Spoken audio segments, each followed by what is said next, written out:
Good morning. The Committee on Commerce will now come to order. Madam Clerk, please call the roll.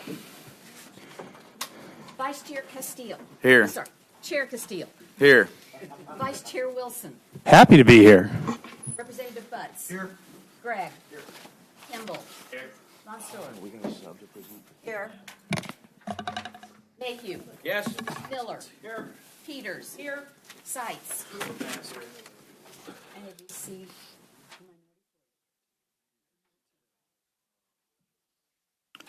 If there's no amendment, just go to section. Got it. Having established a quorum, the Commerce Committee will now go into executive session. I move that House Bill 344 be voted to pass. Any discussion?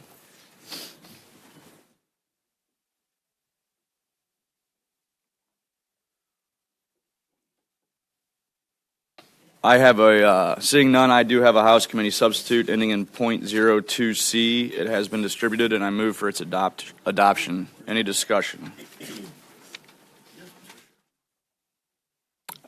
Representative Butts. Could you explain that sub to us, sir? Yes, this just has the 21-year-old language in it and makes it easier for the municipalities to follow. Any other discussion?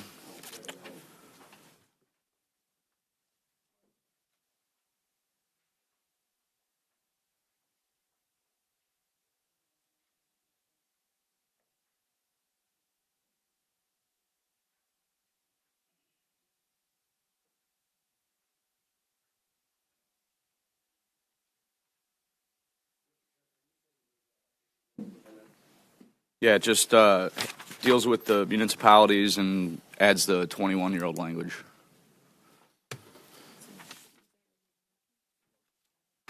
So all those in favor? So this raises the age in Missouri to purchase tobacco products to 21. Consistently, yes. Okay. And what was the other thing you said it had in it? It's got the municipalities part, makes it easier for the municipalities to support it or enforce it.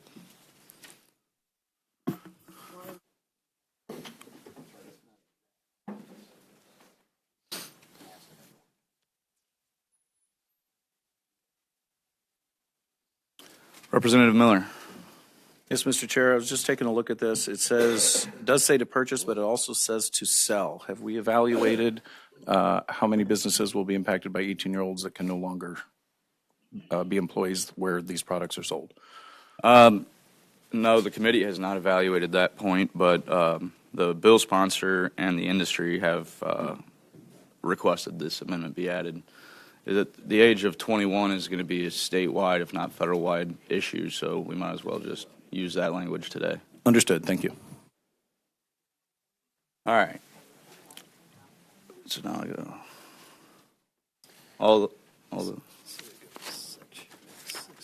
in favor? All right.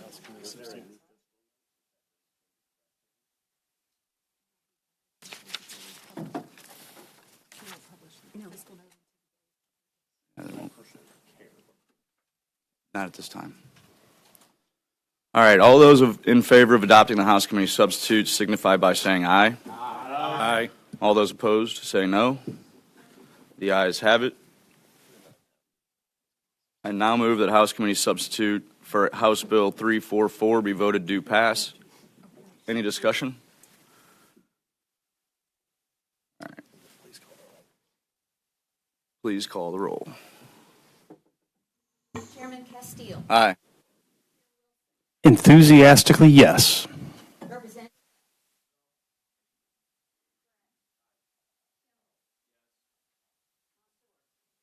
No. Yes. Miller. Aye.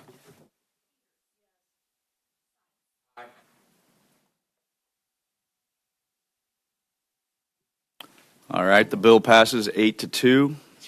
This will conclude our executive session on House Bill 344.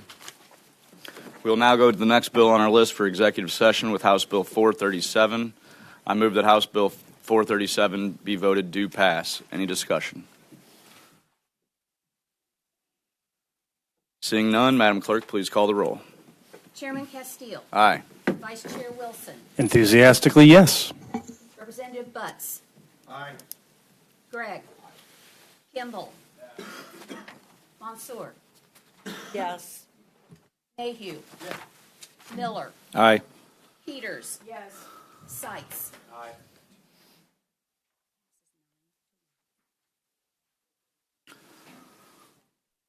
The bill passes 9-1. This will conclude our executive session on House Bill 437. House Bill 794 will be exected out next week. This will conclude our executive session for our Commerce Committee. And the Commerce Committee will now go into public hearing portion of the committee. We'll now hear House Bill 567, sponsored by Representative Gallick. Representative, please proceed when ready.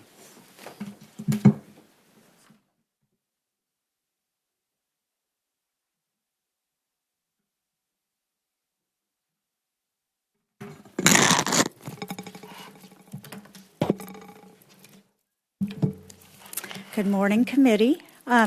Committee chair, vice chair, ranking minority member, and the committee.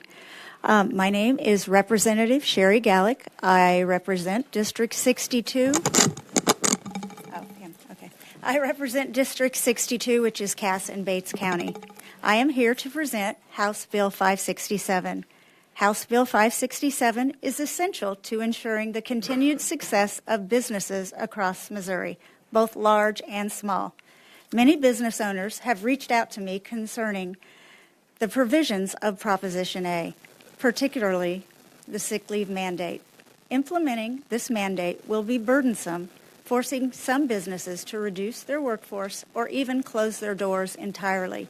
And in front of you, there should be a letter, an email, and a Facebook post that explains some of the issues that some of the businesses will face with the mandates in Prop A. And to be clear, I fully support individuals earning as much as they can and receiving enhanced benefits. However, I also believe that such matters should be decided between employees and employers, not mandated by the government. This bill seeks to address some of the unintended consequences of Proposition A. I do have also a committee substitute in front of you that ensures businesses will have the flexibility to tailor their policies to meet the needs of their workforce. Under Proposition A, the current minimum wage went up this year and is now at $13.75 per hour, with tipped employees now earning $6.88 per hour. This represents an 11.7% increase from 2024. And if the minimum wage were to jump to $15.26, that would be a 21% increase. I doubt that very few, if any, businesses will experience a 21% increase in their profits from 24 to 26. So to provide the businesses with time to adjust the minimum wage increase, this bill proposes moving the $15 minimum wage implementation date from 26 to 28. Additionally, it removes the provisions tying the Missouri's minimum wage to the CPI. Currently, Missouri ranks 18th in minimum wage nationwide. There's also a chart that should be in front of you for that. Missouri ranks 46th in the cost of living. This creates a significant disparity. And one of the most concerning aspects of Proposition A is that it excludes government entities such as school districts, railroads, educational institutions, and government. While it does adhere to the Fair Labor Safety Standards Act, this creates a clear inconsistency. Why should government impose regulations and mandates on private business when itself is exempt? Moreover, one of the biggest concerns that I hear concerning ballot measures is that the ballot language is often confusing and hard to understand. I have heard this from people on both sides of the aisle with a variety of opinions. They struggle to understand what the measures actually mean. I have also heard that you need to have a law degree to understand what the ballot measure means.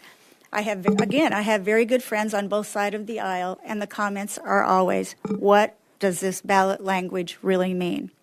Proposition A, for example, contained 8 pages of regulations that most voters never saw. Instead, they were given a brief summary that failed to convey the full impact of the measure. As a result, many of the provisions now carry unintended negative consequences, particularly for small business and job opportunities. Also, the ballot language was very similar to other states, so it came from outside sources, not from people inside Missouri. Prop A also contained 2 very separate issues. One was the wage increase, and the other was sick leave. And I will share this. I have friends on both sides of the aisle. One of my neighbors is very, very liberal, very progressive, and I called him. He calls me a lot of times and just asks me questions. So I called and I said, Ken, I have a question. I said, and there is no wrong answer. I want the truth. I want to know what your thoughts are. I said, you voted for minimum wage. He said, I did. And he went on to tell me why. And he was very, he cared about the living wage and et cetera. And I said, what else did you vote for? He goes, I don't know, minimum wage. I said, wasn't there a sick leave provision? He said, oh, yeah, there's sick leave. I said, do you know what that entails? No. I said, did you know that, if somebody just doesn't want to show up for work, they don't have to, and you can't ask any questions? He goes, what? He goes, that's horrible for business. He said, that's kind of crazy. I said, well, yes. And I went on to tell him about some of the other things, and he said, well, how does this happen? I said, well, because people sign documents. They want this on the ballot, but a lot of times the information is not clear. And I said, this is just how things happen. And he asked me, he said, well, are you going to try to clear some of this up? And I said, I am. I said, because I believe that some of these things should be between an employer and an employee. But anyway, I'll go on. Currently, there is no federal law mandating a paid sick leave for private employees. While 18 states do and have implemented such policies, the majority are the East and West Coast. The only Midwestern state is Illinois, and even there, their sick leave is accrued at the rate of 1 hour per 40 hours, not 1 hour for 30 hours. They also have additional restrictions. And as far as the bordering states, at $7.25, and this does not mean that every business pays $7.25 in these states, but that is their minimum wage legally, is Kansas, Iowa, Kentucky, Tennessee, and Oklahoma. Arkansas is at $11, and Illinois is at $15, but under 18 it's $13. So the consequences of Proposition A implement government overreach and mandates that disproportionately harm business by increasing the workloads for colleagues when covering absences when workers do not show up. This can cause potential disruption to project timelines and increase the need to hire temporary workers or people to fill in. And this is an example, and there are tons out there, but consider that you own a small accounting firm. There's 16, 17 employees, and April 15th is around the corner. It's in a week. And a couple of your employees just don't show up for a couple of days. You can't ask any questions. So there will be consequences because projects will not be done on time. Who takes responsibility for the tax filings that don't get completed? What happens to the firm's reputation when someone says, well, they had my taxes and it didn't get done in time? Who pays the late fees?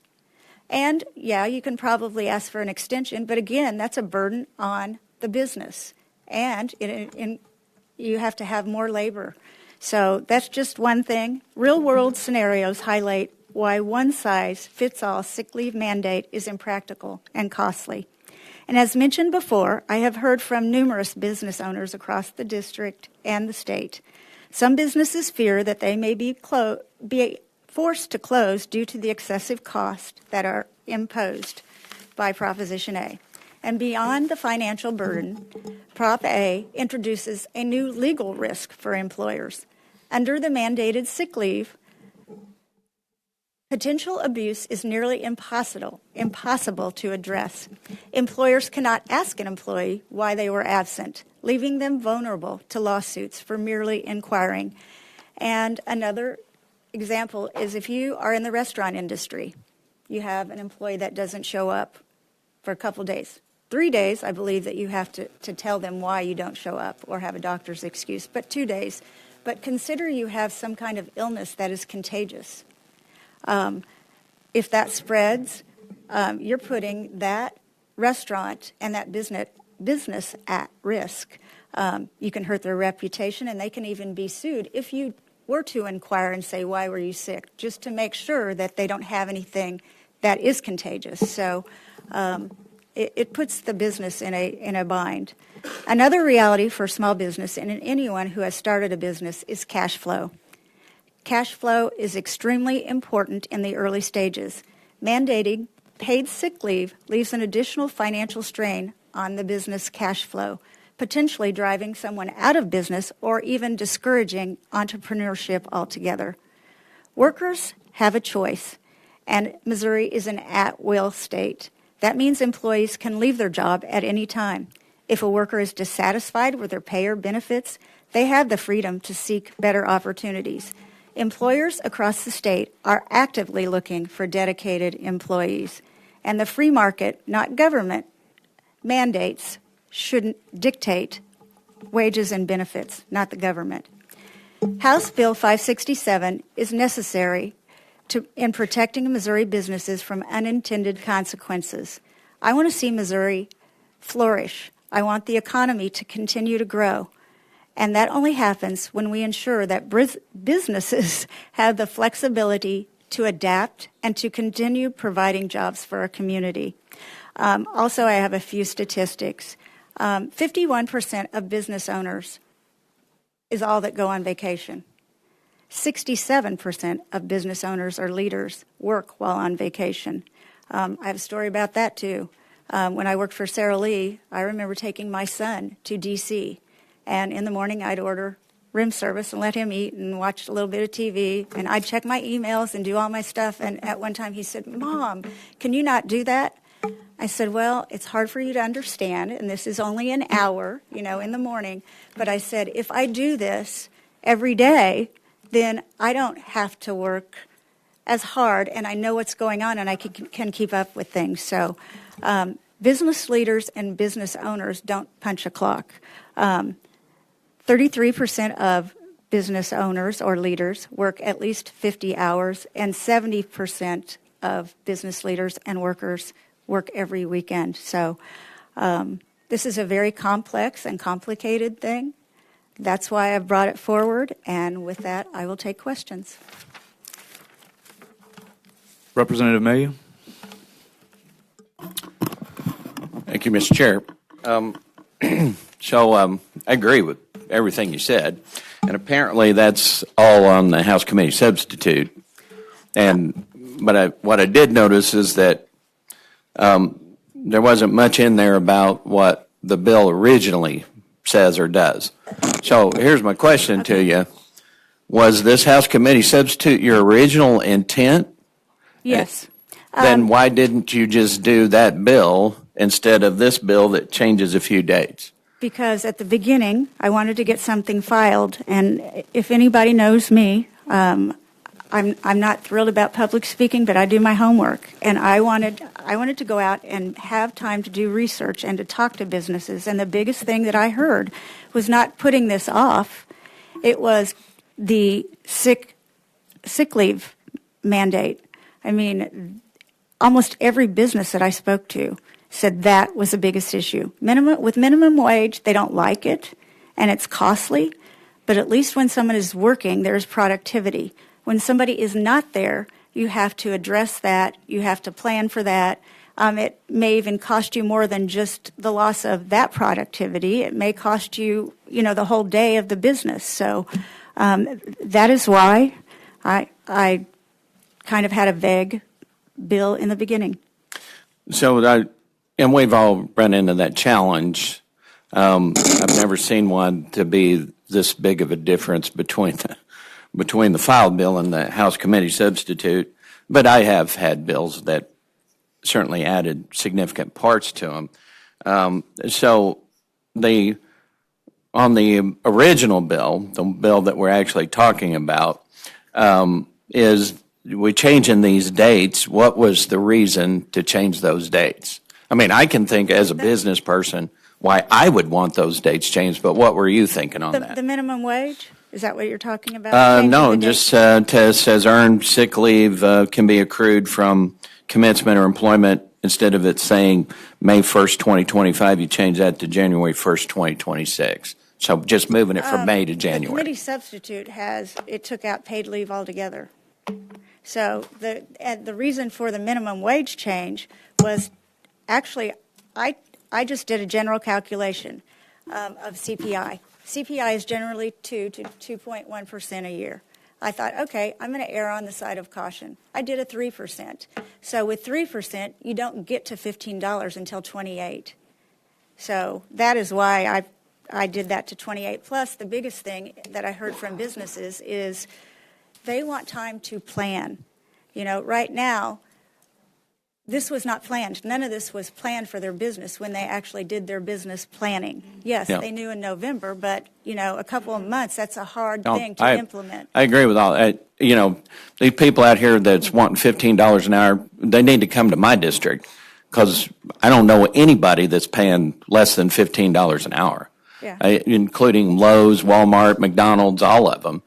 Because we are in dire need of workers, just about every one of those, except perhaps for some of the seasonal stuff down around Lake of the Ozarks, already has paid sick leave and paid vacation. I had to give my employees another week of paid sick leave so they wouldn't go to work at the highway department, which has 3 weeks of paid sick leave. So from a standpoint of whether or not we needed Proposition A, I don't know where we needed it because in my area there were plenty of jobs that paid really well and had all of the benefits that were talked about in here because that's the nature of the business, right?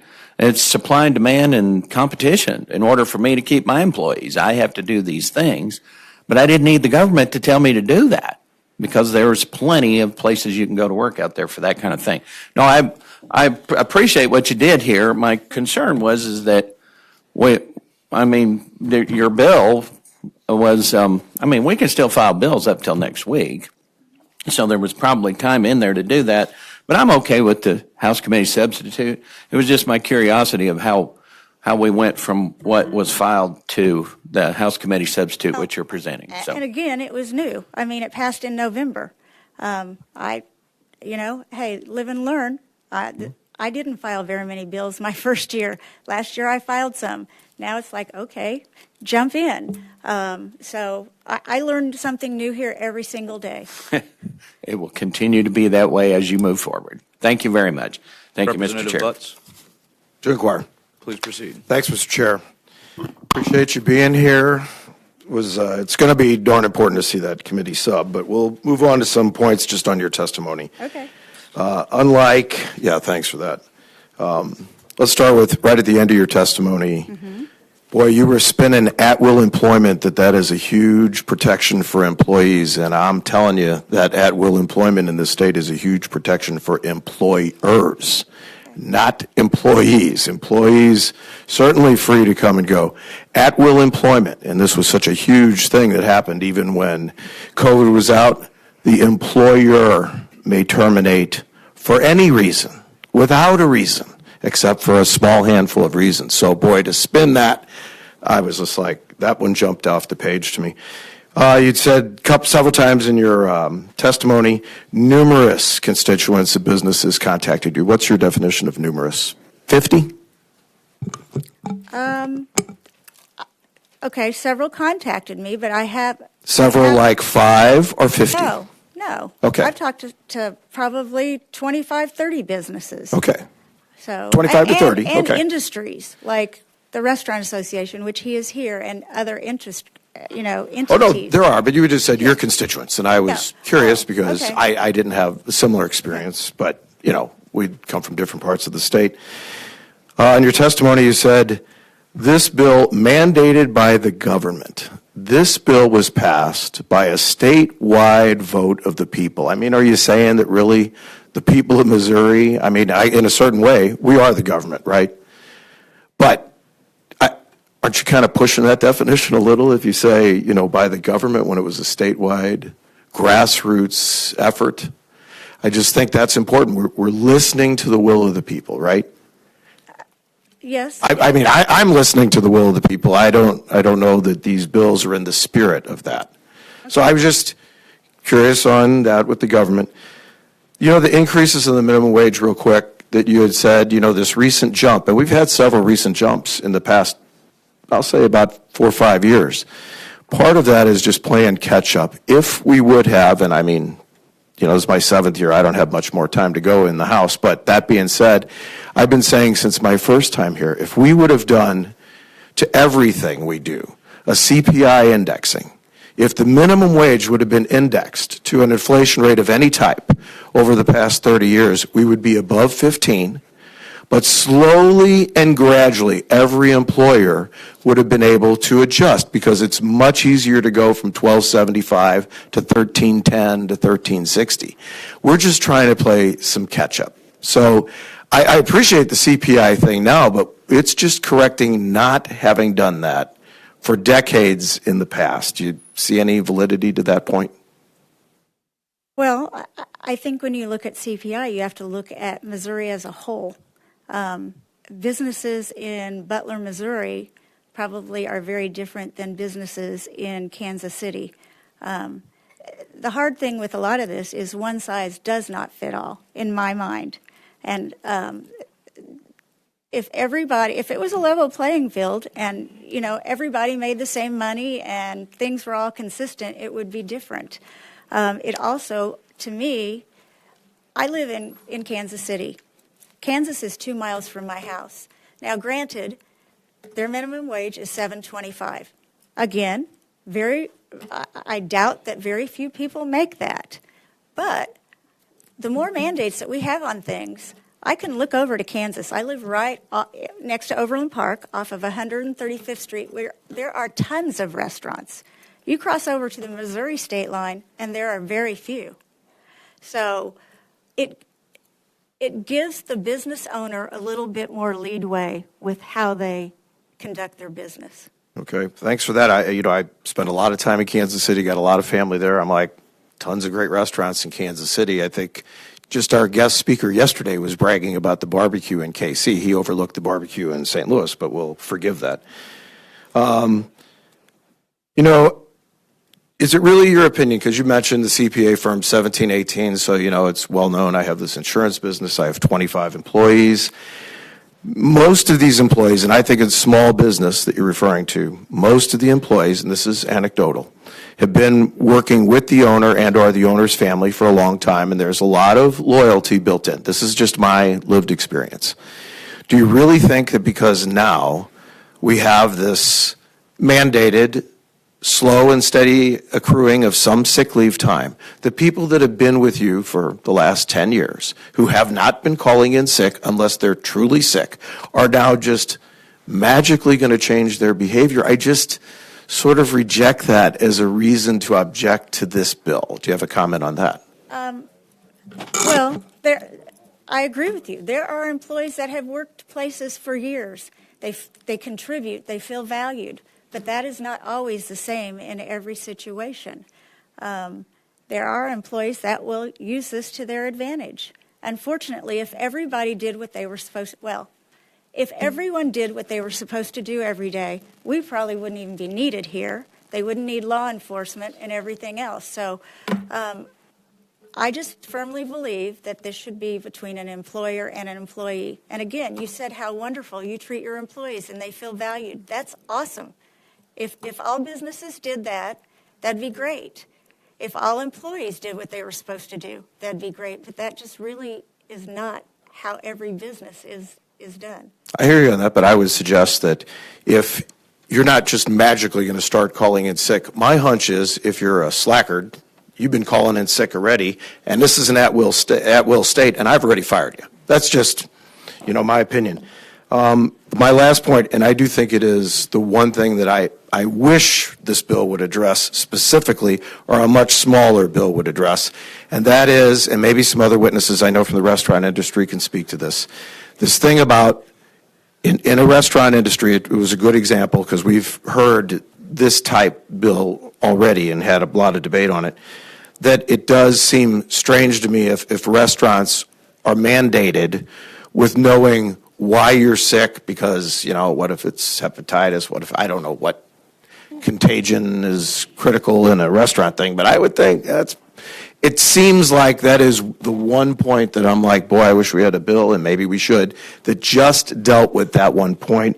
And maybe that's not so much for your comment, but just when the restaurant witness gets up here, I would like to know how sickness of employees at restaurants affects their mandates. So, yeah, thanks for answering the questions, and I appreciate it.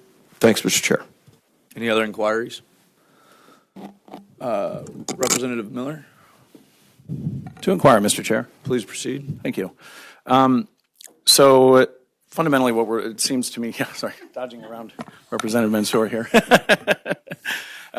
So taking a look at the paid time off. So as I understand it, Proposition A says, hey, employees, if you don't come in, we're going to pay you anyway, right? Okay. So after a fashion, wouldn't you say that employees are service providers to the business? I mean, they're providing a service as an employee, right? The legislation seems to talk about how the business should pay employees for service they don't provide. Is there anything in the legislation then, if we're going, because business owners are just people, is there anything in the legislation that then says the customers have to pay for the service they don't receive from the business? Is there anything in the legislation where the people got together and said the customers have to pay for the business to pay for the labor that isn't being performed? Sorry, thirsty. Well, not to my knowledge, but again, I don't know everything. No, that's fine. I it's- didn't see it it's either, but it's something to think about. yeah, I was just curious because if we're going to pay people for not performing service, why shouldn't that same privilege be extended from the customer to the business owner? Can you think of a reason? Well, I will say this, it is extended probably in pricing or in whatever the consumer ends up getting, because let's face it, businesses are in business to make a profit unless they are a nonprofit. If you stop making profits, you won't be in business for very long. Right. And the people that start the business, I mean, they did it because they want to contribute and they wanted something Sure. of their own to build. And I'm just trying to, and it's not an antagonistic question. Yeah. I'm just trying to get at the heart. If the people wanted people to receive money for not performing work, why wouldn't the people then extend it to all the people? Okay. Yeah. I'm just curious about that one. It just seems an imbalance there. Thank you. Representative Thank you, Mr. Chairman. Just a comment. I'd like to elaborate on Representative Miller's, and I'm not going to be very popular here. I own several small businesses, and the will of the people, I should believe, does not get to dictate to me how I run my business and how I do. If you choose to come and be employed by me, then I think I run excellent businesses and that you can do that. I don't think that the will of the people, they're not investing in my companies. They're not putting in the sweat and tears into my companies. They're not putting in the work, and I don't think they should be able to dictate to me how my business plan is created. So I agree with that paradigm. I think that this is an overreach to tell small business owners how to run their business, and I have a problem with that. Thank you. Representative Mansour, To inquire, Mr. Chair. please proceed. Thank you, Representative, for your testimony and presentation and discussion. I think I also, when we've been discussing Prop A in this committee now for a couple of weeks. So I went back to my community, which is in Kansas City, and I met with several business groups in Kansas City, in the midtown of Kansas City, and then in my district, which encompasses an area called Brookside and Waldo. And I talked to several business people. And because I wanted to first find out, what the barriers or hurdles that they anticipated. To be honest, very few were concerned about this. They had some questions about the implementation of the sick time calculation, but when I asked them, for me sitting on Commerce Committee, what are the top concerns that you have? And these are small shops, are restaurants that have maybe between, say, 25, 30 people or less employees. And their concerns were about other things, were about homelessness in the community that's on the rise, and an improved bus transportation system because they do have workers who rely on the bus. No one said to me, I wish this had never passed. A lot of businesses, and I think you're finding this to be the case, many businesses are already paying over minimum wage, correct?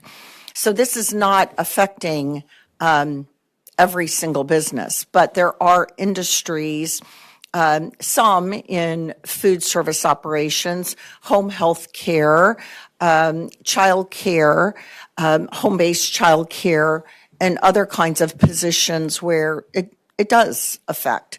And so I went back after talking with these folks. I did this over a 2-week period on my days back in Kansas City.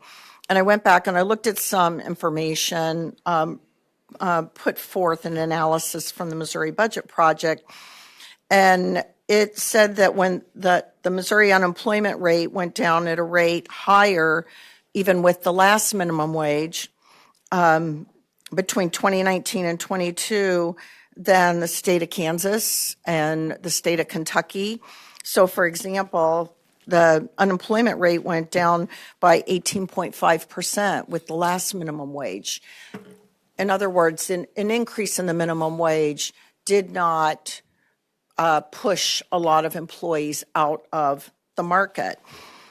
The other thing I had to note, and I have seen this in some of the industries with which I've had some direct connection, is that for this particular minimum wage, the majority of the workers that are going to be affected, they're going to be over 20 years of age. They're not going to be teenagers. They're going to be adults, and they're working probably more than 20 hours a week.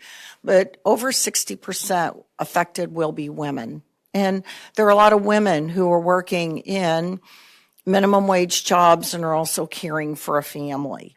So I think the question I have for you is,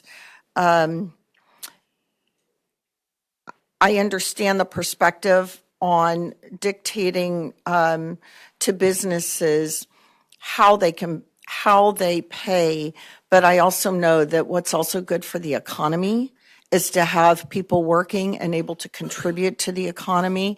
And so I'm not quite seeing this burden, because many of the businesses, even some that have spoken to us, even with Restaurant Association, others, they're already paying above minimum wage. I'm not seeing the extreme burden that you are representing here, and I would like to hear a little bit more about why you think this Proposition A, passed by 1.7 million people in Missouri, is extraordinarily burdensome to business.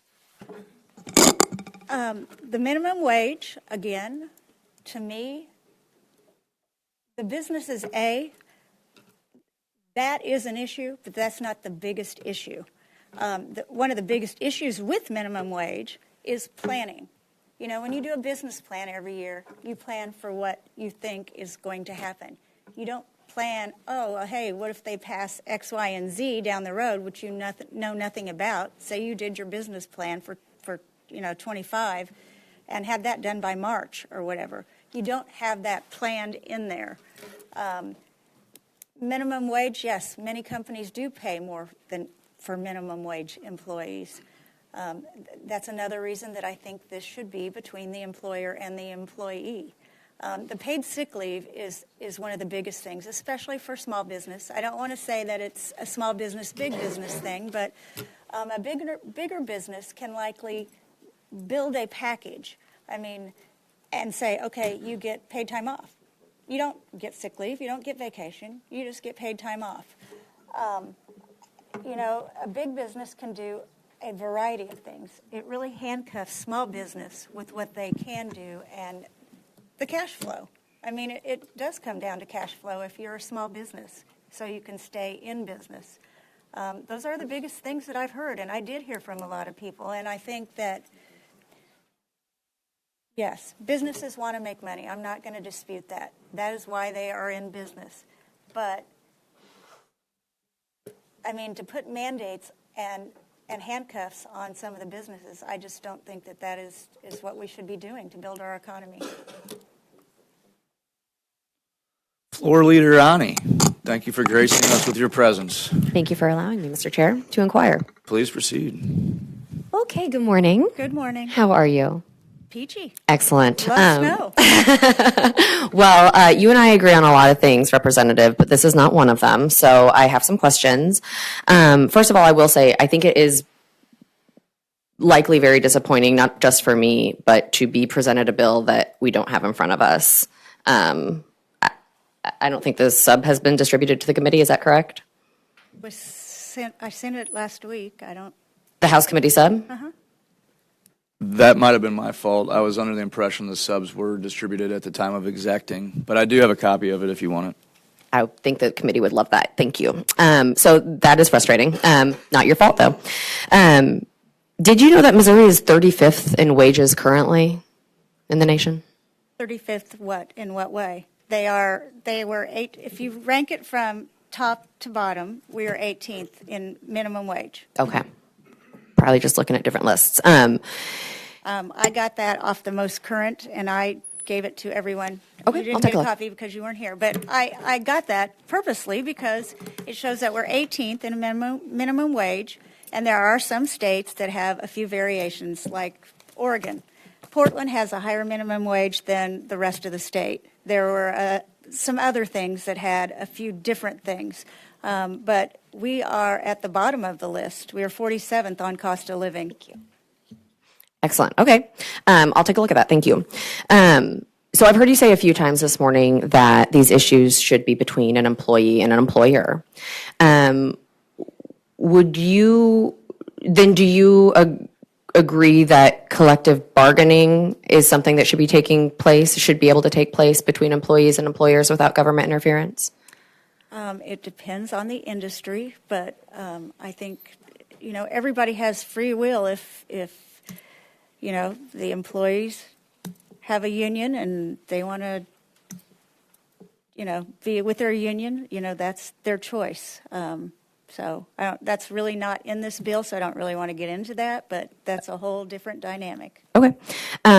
And one other thing I just want to know is, we've heard this morning a few times that people, business owners who sit on the committee feel that this is an overreach for their business and are frustrated that they can't, I guess, charge a customer for services that they didn't provide because an employee didn't show up for work, I think is the logic train I'm following.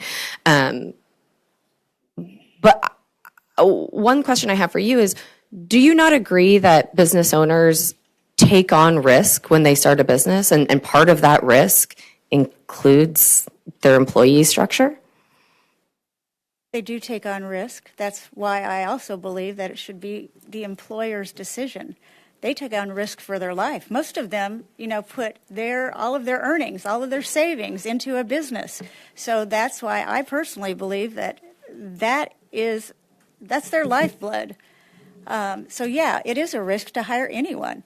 Their lifeblood, absolutely. So, but it should also be their decisions. I don't think that the government. Now, let me say, there are fair practice standards that are in place by the federal government. Those should be followed. But I do believe that an employer, they live and breathe their business, and I think it should be up to them as their policies for their workforce. I see. I think that one thing that is getting missed in this conversation is the employees, the workers, the working class, the folks in Missouri who make sure our businesses run and do the work to drive our economy forward. Business owners are a huge part of that, yes. But as a former business owner, I can speak to the fact that I would have been nothing, my business would have been nothing without the folks who worked for me. And the work that they did for me, the work that folks in this state do for their employers every single day, that's their lifeblood. They are doing that work. They are engaged in that work to put food on the table for their families, to put a roof over their families' heads. And I think it's really insulting to sit here and say that the people didn't know what they were voting for, because the people who voted are working here in Missouri. They're workers, they know what they deserve, and they asked for it. So, to see this being the attempt to undo the will of the people continues to be a major frustration for me. Thank you. I understand your viewpoint. I just don't happen to agree with it, so it's all good.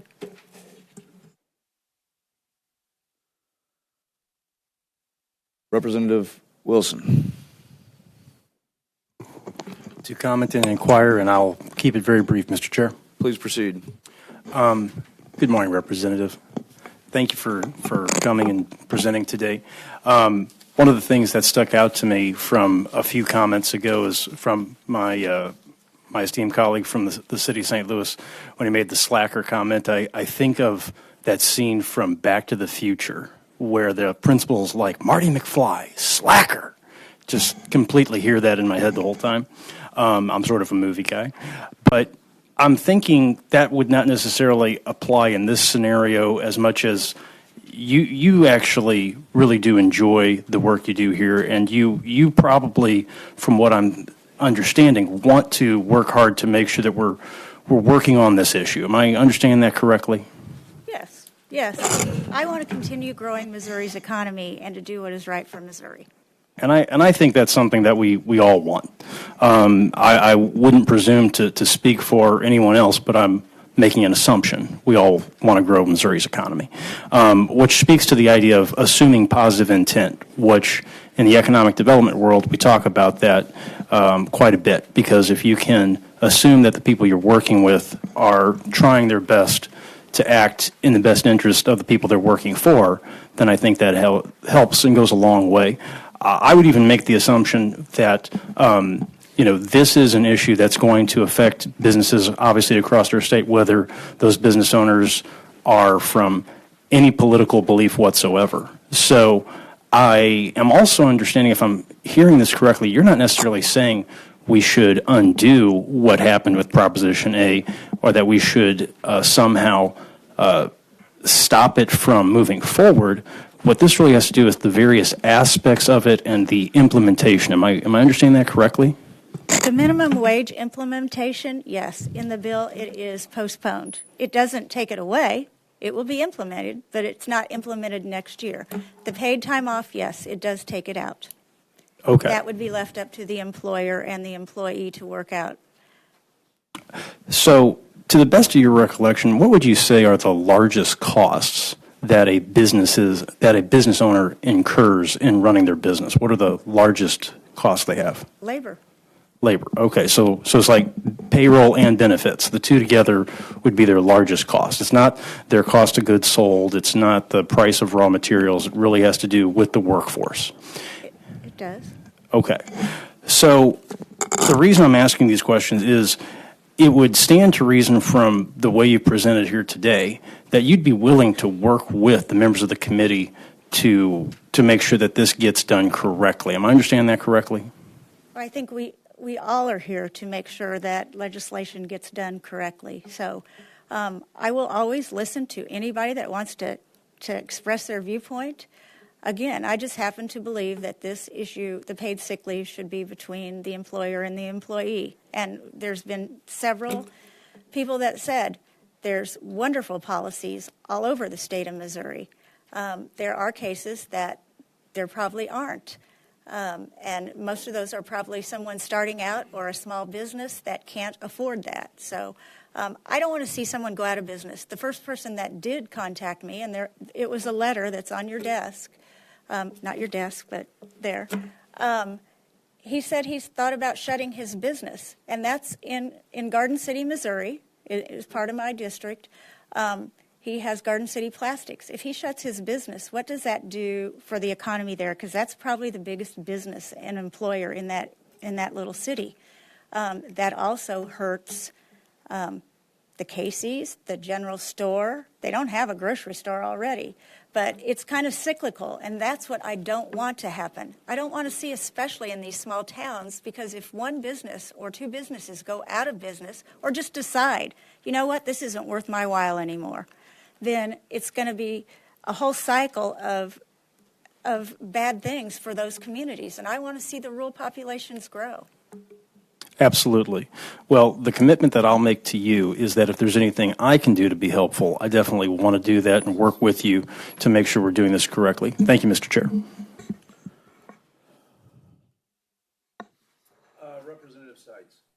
Representative Seitz. Yes, thank you, Mr. Chair. To briefly inquire. Please do so briefly. Thank sir. you. Now that I have the committee sub, I'm noting that a lot of definitions are crossed out. Director, earned paid sick time, employee, yada, yada, just tons of definitions. Are those definitions found somewhere in statute? Because some of them have really nothing to do with this bill. But Again, it's because there was 8 pages of documentation for Prop A when it came to the paid sick leave. It talked about, accumulation of the hours for paid sick leave, carryover. It talked about domestic violence. There was all kinds of things in this bill that I am sure, well, I'm not sure. I can't be sure about every single voter in Missouri, but I would lay odds that many of them had no idea a lot of the issues that were in this. And it just references from 2.90600 to 2.90603. To 2.290 to 642, it just strikes all of that because it's all paid sick leave. And if you take that out, it's not in the bill anymore. Well, my concern is that there are definitions, healthcare professional, then there's a definition. Are those definitions found somewhere else already in statute?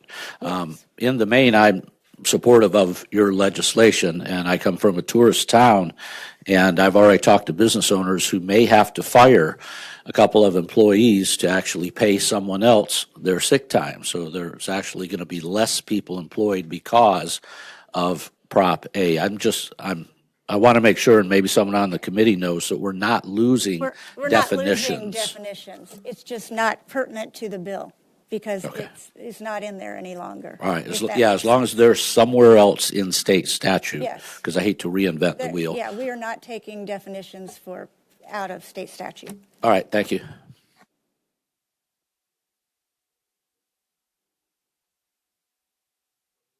Representative Kimball. To inquire. Please proceed. Thank you.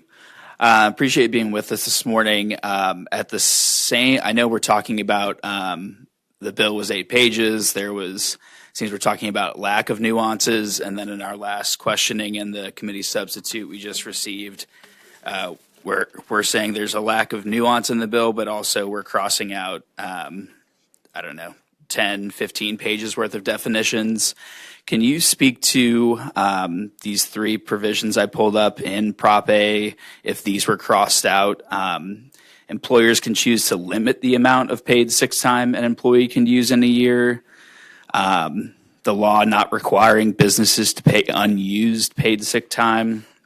And then employers being able to adjust the definition to meet their needs, say January 1st, July 1st, just that nuance that is in the proposition. If all of paid sick leave is not mandated or in statute any longer, then that would be up to the employer and the employee, however they want to do it. For instance, if somebody already has a business, they have a sick leave and they have carryover, then that's going to be the same because that part of the statute would not exist, if that makes sense. Sure. So all of that it's been struck from the bill. So that nuance you want to do away with and just get rid of all paid sick time, any of the provisions. Yes. Thank you. Any other questions for this witness, or for the bill sponsor, excuse me? Well, I will just say a couple things. It has never been my intent to overturn the will of the people. It's not 8 pages, it's 16 pages. And so I just want to create a product that will be agreeable and compromised by both the employee and the employer. That is the entire intent of me, my entire intent. And, I'm going to help the sponsor in any way that I can. In fact, we're going to continue to have meetings throughout the rest of the week. So I appreciate you presenting this bill. I do appreciate it. I don't think that you're trying to overturn the will of the people. I think that you're listening to some attorneys that are trying to help you to get this done well and right with all the compliance pieces. And I promise that we will do our best to work together to come up with a quality product. Thank you. Thank you. How many do we have in support? Okay, and how many do we have in opposition? Okay, we'll let the opposition go first.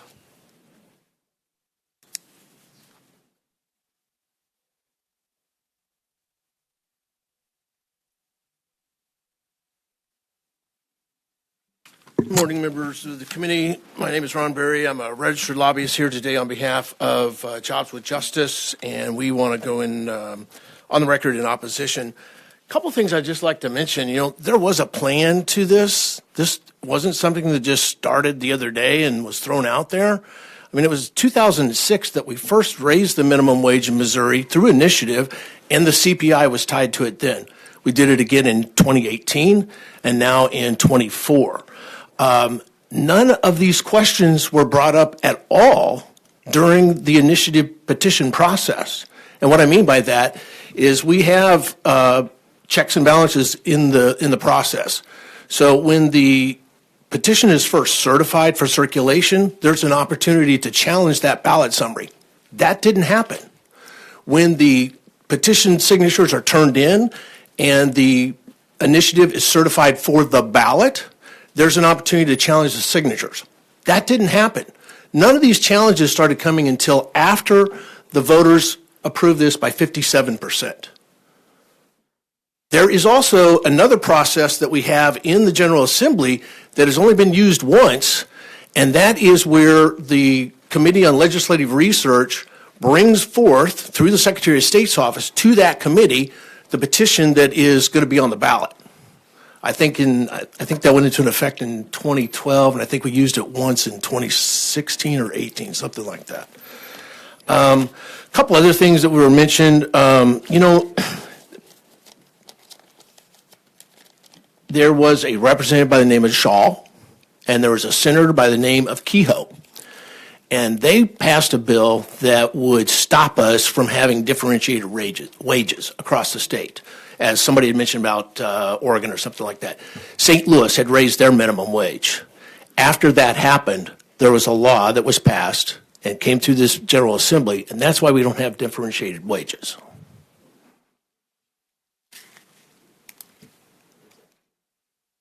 Be happy to answer any questions. Do we have any questions for this witness? Representative Butts? Do you have in front of you, how many signatures were collected? I have no idea I can get that number for you, but I'm going to guess it's close to 300,000. Okay, and yeah, sure, I would like to know that, and it's never an easy lift. I mean, that's for sure. And then secondly, on the minimum wage at 2006, but I know going back, and I sound like a dinosaur, back to the 70s or something, but certainly, hopefully you'll agree with my point that if we would have been always indexing a minimum wage, and it was slow and steady every year, that, we would be actually above where we are now if you just do the math, and it would not have any kind of, seismic shifts for labor costs, because they would be baked into the cake, so to speak. I just think that's a good point, but I'm glad we've been doing it since 2006. Thanks for that clarification. Thanks, Mr. Chair. Representative Miller?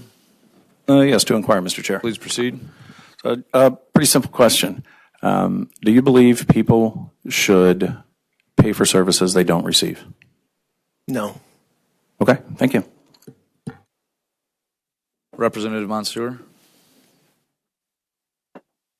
Thank you, Mr. Chair. To inquire, I want to go back to, you said when the, once the ballot, the signatures are turned in, and then the Secretary of State certifies those signatures and the ballot language gets finalized, there's a comment period at that point in time for the public? So backing up, so when there is a comment period, but that comment period is when the language is submitted to the secretary, and then the secretary is about to certify it. There's a comment period. Anybody can, through the website, can, put a pro, con, or, information, whatever. The part that I was speaking about is this is after a initiative has been certified for the ballot. They turned in all the signatures, had enough. It's going to be on the ballot. Then the Committee on Legislative Research is supposed to hold a hearing with the secretary and have the initiative presented to the committee so that the committee can understand what is going to be on the ballot. It doesn't have any teeth, so to speak, because they can't change anything. It, to some degree, is just a dog and pony show because there's nothing. I mean, it helps lobbyists like myself. We get to come in during the summer and get paid for stuff like that. But that's really all it is. That was the argument when they first passed that. Is like, this doesn't really do anything. And that may be why it hasn't been utilized except for one time. And I think that it was because of, I think it was marijuana was the issue that they brought before the committee. So I think my question that I want to ask or get to some understanding is, was there a point in time in the development of the ballot or even that discussion process where Missouri business groups came forward and formally issued statements of opposition to this minimum wage ballot measure? Well, so again, there are opportunities to make comments through the process of the initiative petition, but we had over 500 businesses that organized and supported this initiative with us. All right, thank you. So when we talk about the language in the statute, I'm glad you mentioned the 500 businesses.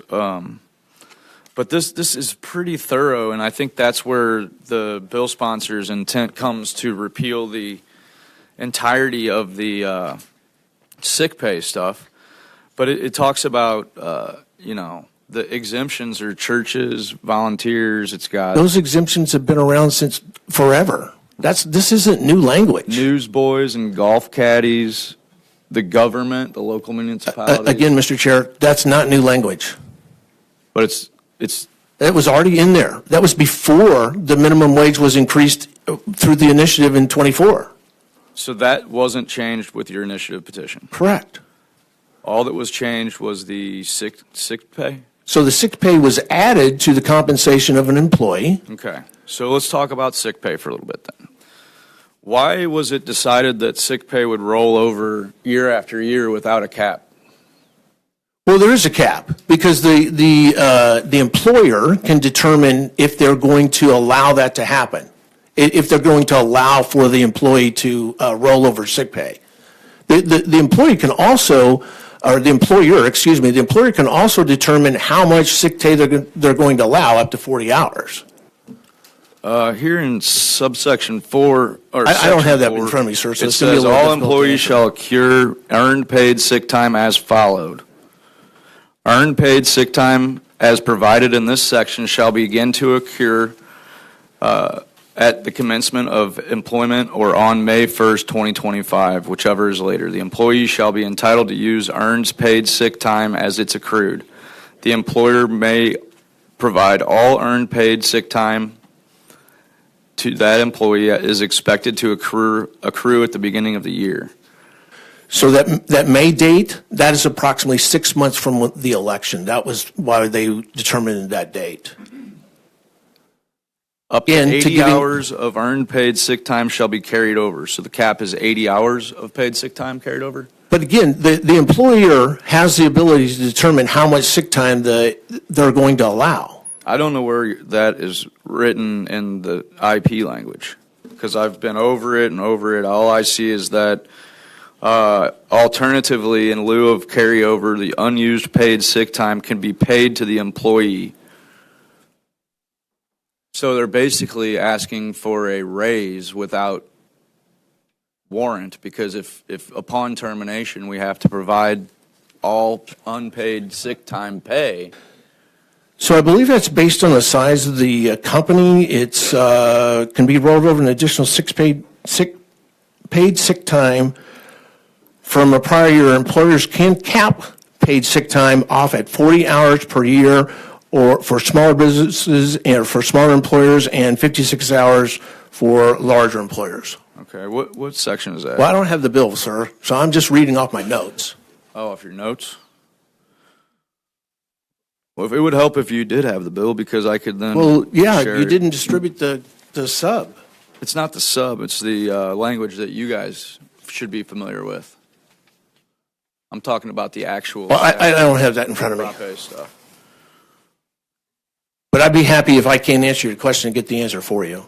And then let's talk about the doctor's note. Okay? If a doctor's note can be required on day 2, why can't a doctor's note be required on day 1?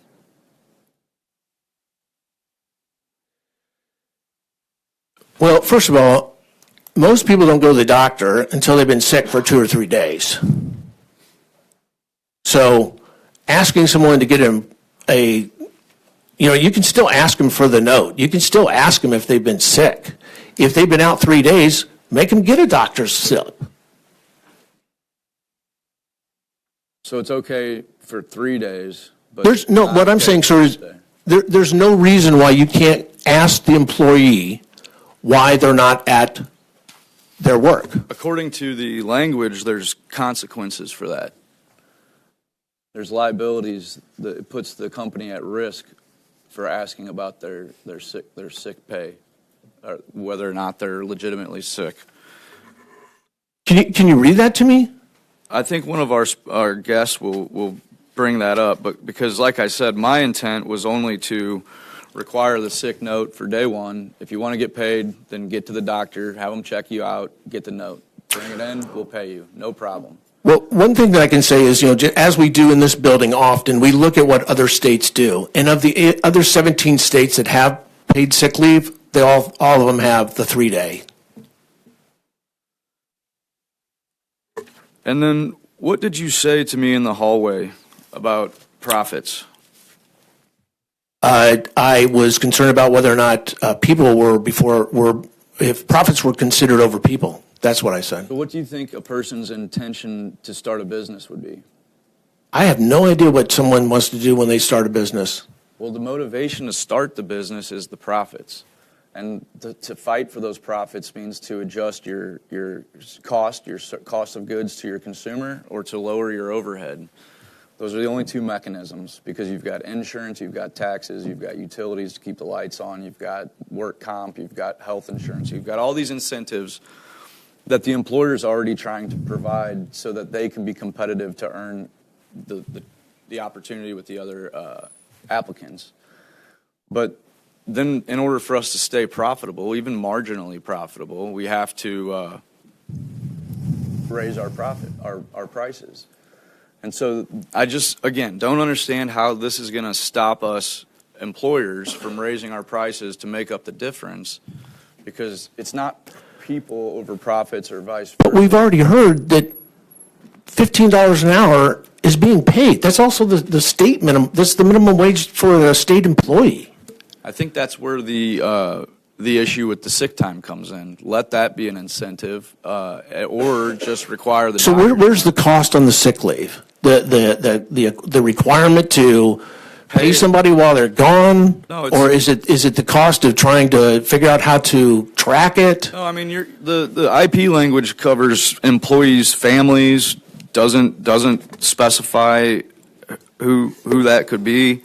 It says it can be anybody for the most part. There's already rules out there by the Department of Labor, and it explains how this works. It's a very simple process.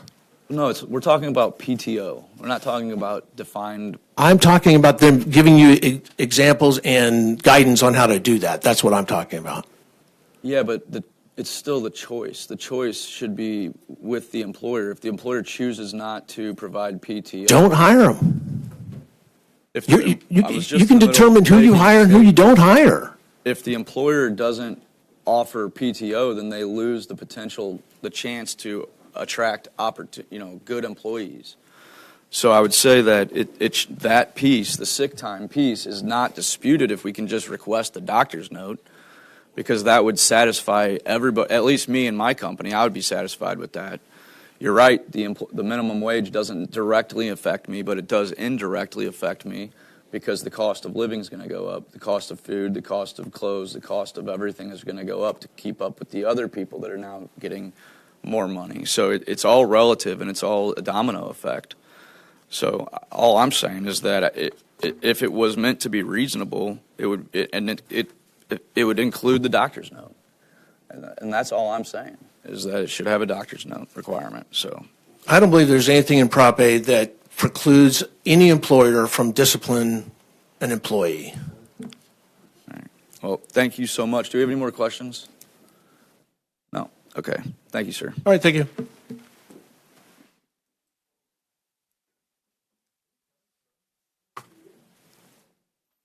Next up in support, please.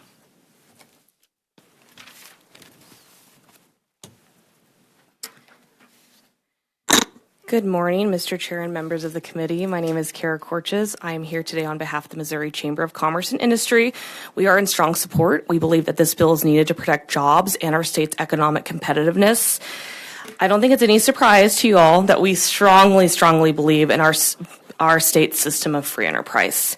That's why you hear me time and time again over the years saying, let business decide. We believe that Proposition A chips away and erodes our system of free enterprise. As was stated before, business owners put their blood, sweat, and tears into their business.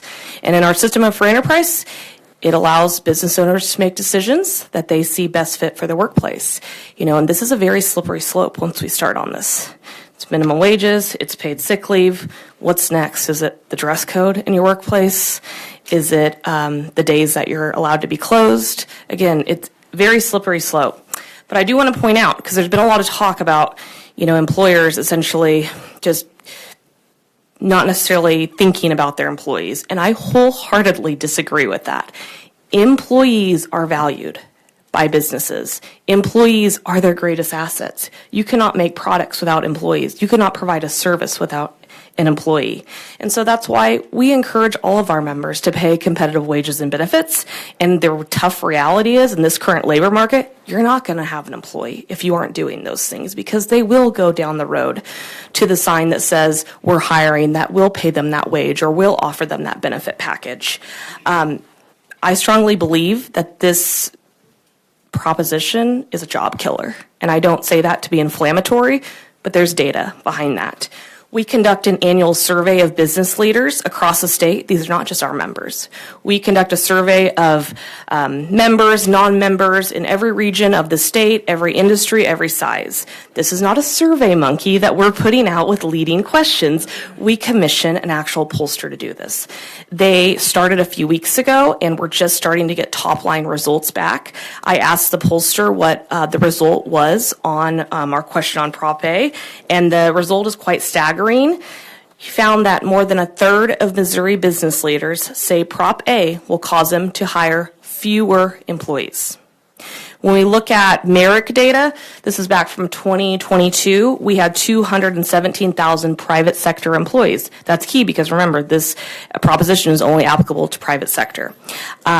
If we take a third, that's 65,000 businesses say they're going to hire fewer people.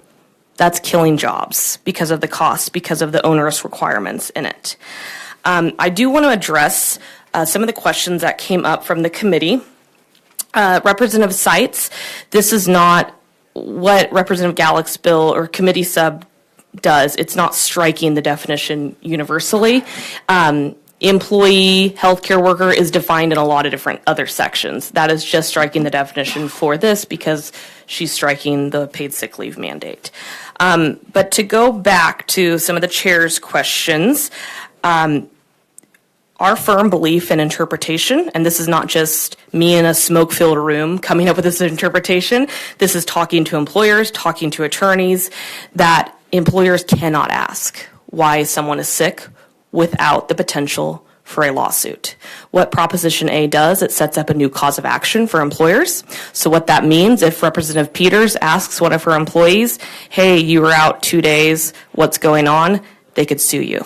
So we're talking about the potential for attorneys to sue business owners or businesses out of existence. That's something we always want to protect. We want to make sure that small business owners are protected and we don't have trial attorneys getting rich off of their backs as well.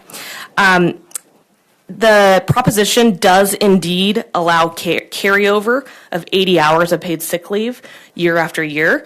So we don't see anything that says that the employer can offer less than the mandated amount, which is 1 hour of PST or paid sick time for every 30 hours worked. We think it's pretty clear of what the proposition says. They don't have an option. They have to do that.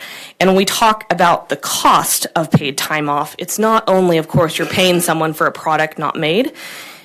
This is a liability on the books for employers too. Anytime you offer your employees, paid sick time, paid vacation time, you have to book that as a liability.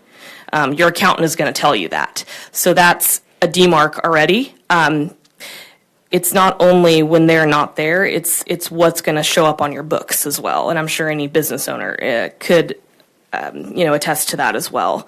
Employers may front load the paid sick time at the front of the year, and if they do that, then they can pay out at the end of the year rather than allowing the employee to carry it over. So I know I'm probably talking like really legalese language, and I don't want to, but the reality is these are the types of questions business owners are asking. This is so complex, you need an attorney to be able to interpret this. I know at the Missouri Chamber, we try to offer the most competitive benefits package that we can. We're competing against other associations as well in Jefferson City to keep employees. We do offer, I think, a little bit more than 2 weeks of just paid sick time off. And we have looked at our policy, and we have to completely rework our policy to comply with this new law. So that is attorney fees that we have to pay now to be able to do that. Again, there's a lot of questions even of how we're going to do some of this. And imagine you're a small business owner. How are you going to do this? But I think more broadly put, this paid sick leave mandate is unworkable for businesses, period. We don't really see how something this complex can be whittled down. It's unworkable. Again, business owners are doing their best to keep their doors open and pay their employees the best benefits and wages they can. We know the data from California. So this is a really interesting anecdote. So this ballot measure was put forward by an outside group in both Alaska and Missouri in the 2024 election. So I talked with my counterpart over at the Alaska Chamber, and they were also opposing a nearly identical written ballot measure in Alaska. They passed in Missouri and Alaska, but the only wage increase put forward on the ballot in the United States that went down was in California. That is because what I would interpret, California's minimum wage increased to $20 an hour last year, specifically for the fast food industry. What happened as a result? Within 1 month, food prices went up 10%. So that is an increased cost on consumers. We know that there's a chain called Rubio's that shut down 48 locations and had to lay off what is estimated over 1,200 employees. So we think that this bill is going to hurt many, many people that I think the proponents probably sought to help. We've heard countless stories from businesses, and to Representative Butt's question to Representative Gallick, at least me, I've heard comments from, probably hundreds of businesses, if not maybe even 1,000, who are concerned about this. Heard a story, a buffet in Chillicothe, Missouri, calculated Prop A implementation will cost them $75,000. They don't have that kind of money. They're likely to shut down. A company in St. Charles employs 250 employees, so we're not talking about the smallest business in the state, said that the PTO or paid sick leave is unworkable for them, and it's going to cause them serious disruptions on their manufacturing line. So again, I know I've given you a lot of information. I've tried to answer some of the questions. I'm happy to answer more. But we don't think that business owners can just choose what they're going to do from this ballot measure and what they're not going to do. There's a lot of shalls in that language, which we all know what that means. You have to do this. And if you don't do this, you're probably going to get sued. So for these reasons, this is why we stand firm in our principle of let business decide, stand firm in our system of free enterprise, and happy to take any questions you may have. Representative Gregg. To inquire. Please proceed. Thank you. Who are you with again? The Missouri Chamber of Commerce and Industry. Great. Did you know all that you just gave it? That was a ton of information. Did you know all that before the election date when we voted on that? Or did you learn a lot of that after the fact? I learned a lot, from having conversations. I appreciate that very much. It was a lot of information. There was a lot that I didn't know, and I researched the bill, I researched it before the election as well. I am honestly, and I'm going to use a word that you don't hear people on our side of the aisle say a lot, I'm offended that we are told that the people did not know what they were voting on. They did not. If you, the chamber, did not know what was in this and how it was going to affect, how can we expect the population of Missouri to know? This is your business, right? This is what you guys do. This is what your whole existence is.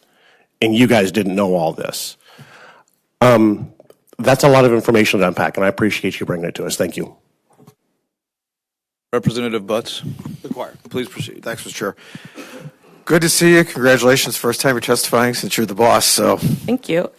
Congrats on the promotion. Thank you. The study that you guys did, if you could share that with us, that would be really great, I think. I'll follow up a little bit on that last point. Now, I could be wrong at this, and my company, we're chamber members. Did the chamber oppose this prior to the election? So I think, Representative Butts, if you go back in our history, we have never not opposed a minimum wage increase on the principle of let business decide. Did we file a lawsuit on the language before? No, but I can tell you this. Trust me, if we had all the resources to do everything we wanted to do, we'd be everywhere. The reality is we don't have resources to do everything all the time. I know, but just as a member, I got notices. So you were opposing Prop A. So to the last point, saying you didn't really know till after the election results, that's a little bit skewed, right? I think the chamber did know, and other groups, business groups, and I don't belittle them for this at all. There were anti-Prop A commercials aired on television, at least in St. Louis, that I saw. So somebody was paying for those. So they knew, correct? We knew. And we opposed early on on this. However, I think what maybe I should clarify, I didn't know all the intricate details of how this was going to impact businesses. It's taken a lot of conversations with business owners, with HR leaders who have to implement this and change their policy handbooks, with attorneys. We knew this was bad. Absolutely. Guilty as charged. 100% we were out there in opposition. We just didn't even know all the nuances. Okay. Thanks for that. And the last quick question, the 80-hour carryover thing, I'm a little lost in the weeds on that. I mean, is it your opinion, your testimony, most people's, that you're just saying 80 hours is the most that can be accumulated? And if it carries over, does that also grow to 120 hours? And then, our sick leave time, we have 10 days per year per employee. After that, it's PTO. But it's you use it or lose it.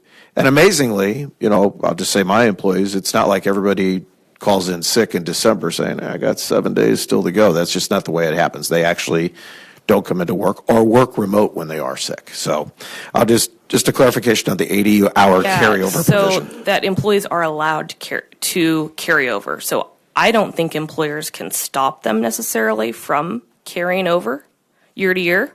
You don't have to pay out. That is something that I think that is and one of my friends can correct me if I'm wrong. I don't think you are required to pay out for unused days.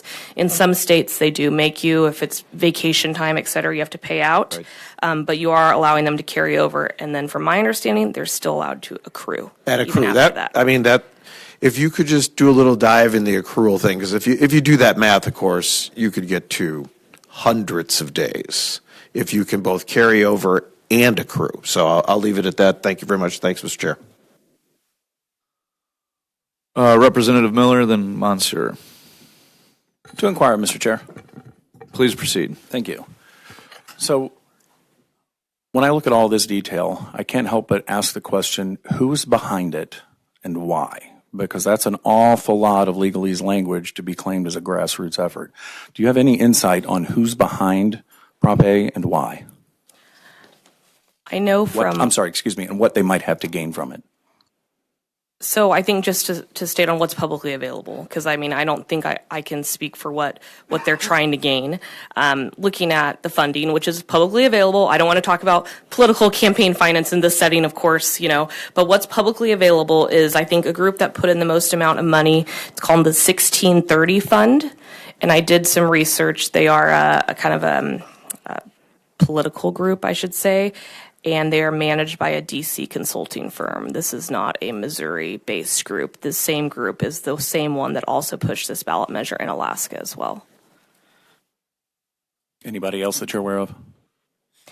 That's the largest one. I mean, there is a Missouri, I think, group, obviously, that's here testifying as well. Sure. But that's the big one I can think of off the top of my head. You said it was the 1630? 1630 Fund. Okay, thank you very much.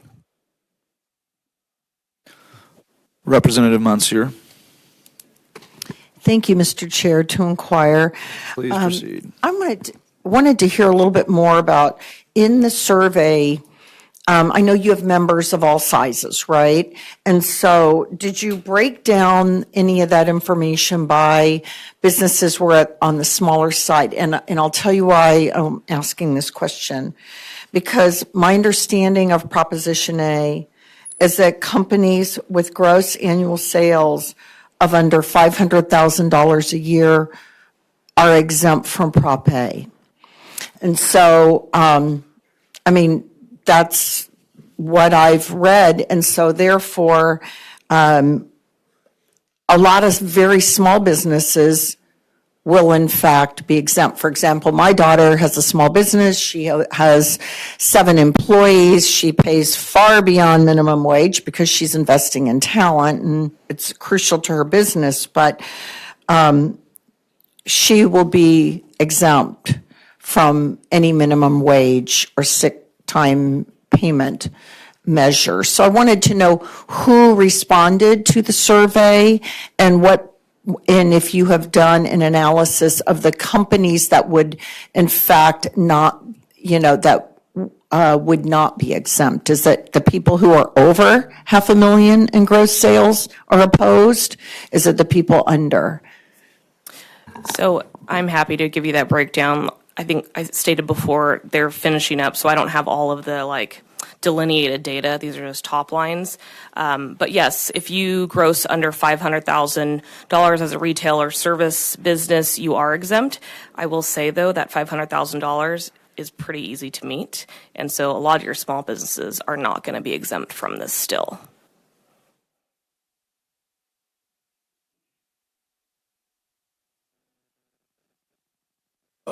Rep. Wilson.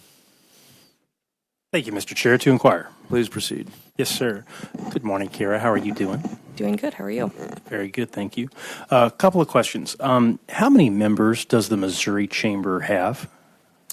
So I believe what we say is we represent entirety about 75,000 businesses when you count our members plus our federation's members, which are local chambers. We have a network of 200 local chambers across the state who are also our members. So I think entirely we say we're the voice of about 75,000 businesses in Missouri. So theoretically speaking, you probably would be let's say it's unofficial.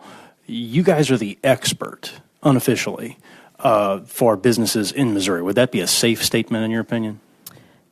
Yes, along with some of my other peer business groups that are here too are also experts on business issues. Excellent, excellent. So when you say you guys commissioned a study and you found out that approximately 65, I want to make sure I got this right. Did you say 65,000 businesses would hire fewer people, or did I write that down wrong? No, so that's if you extrapolate. So it says We said more than a third of Missouri business leaders say Prop A will cause them to hire fewer employees. So if you extrapolate a third of our states from the last 2022 DED data I saw, we have 217,000 businesses in the state. So if you take a third of that, that's 65,000 employers. Again, that's using, we have a statistically significant sample. Everything's weighted appropriately, et cetera, et cetera. Yes, we believe that you could use that projection. Sure. And we'll assume for the moment that you guys completed the survey in good faith with the intent of distributing it to everybody because, once again, you guys represent everybody. So it doesn't matter what political party or what their political beliefs are. You guys represent everybody, So if they want to be a member, they're a member, correct? And if they wanted to respond to the survey that you put out, they could do so. And therefore, what I'm sort of driving at is 65,000, that's an incredibly large number. To put that in context, I have an email from the Missouri Department of Economic Development, and this is from yesterday, as a matter of fact. It says that they're celebrating the fact that Schneider Electric in Boone County is going to be considered for a location that's going to bring $73.6 million worth of investment and create 241 jobs. To put it in perspective, if those 65,000 businesses that you mentioned hired one less person or hired one less job, that's 65,000 jobs lost in our state, and it would take 260 projects like this Schneider Electric to replace those lost jobs. I can tell you from being in the economic development field, and you know this as well because you talk to DED and you talk to Missouri Partnership and you talk to our industry partners, you know that a project that creates 241 jobs and brings that level of investment, you chase those things for 2 or 3 years before you land them. And so what I'm extrapolating here is that 65,000 jobs lost theoretically would be an irreplaceable mountain to climb, or insurmountable mountain to climb. Would you agree theoretically? I agree, and if I can just add a little bit more to that, the other part of this that you can't always quantify, but I know they experienced in California, is not just jobs lost, but it's hours lost. So sometimes they'll just cut back on hours as well. Absolutely, thank you. Yes, I'm glad you brought that up. That's huge. And as a father of 16-year-old who's looking for hours all the time, I would hate to see her or any of the kids or those that are sort of at the bottom of the food chain lose those hours. So I thank you for bringing that up. Overall, I thank you for being here. I thank you for the work that the chamber does. And again, thank you so much. Thank you, Mr. Chair. Very briefly, Representative Miller, we try to get all of our questions out with our one opportunity. I will remember that. Thank you, sir. Thank you. $500,000 was brought up. The Missouri statute has $500,000. So does the federal statute. Is it reasonable to conclude that the intent of the Missouri statute was to mirror the federal statute? Reasonable. Yeah, I think you can say that. The $500,000 that was established as part of the FLSA, correct? What year was that established? 1938. Okay. So the $500,000 would be $1938 okay, thank you very much. Any new inquiries? Thank you, Kara. Next in support, please step forward. And just as a reminder, it looks like we have about 20 minutes before the floor session starts. So as a reminder to the members, please keep your inquiries brief and remember to connect with the person providing the testimony after the hearing. Thank you, sir. You can proceed. Realize that. Thank you, Mr. Chairman. Ray McCarty, President of Associated Industries of Missouri, also on record in opposition to the proposition and in support of these bills, both of the bills that you're going to hear today. I'm going to try to use my time to answer a couple of the questions that have been asked. So the 80-hour carry forward is mandated in the law. It does say that an employer must allow an employee to carry forward 80 hours. There is a prohibition against an employer being able to ask an employee why they're calling in sick.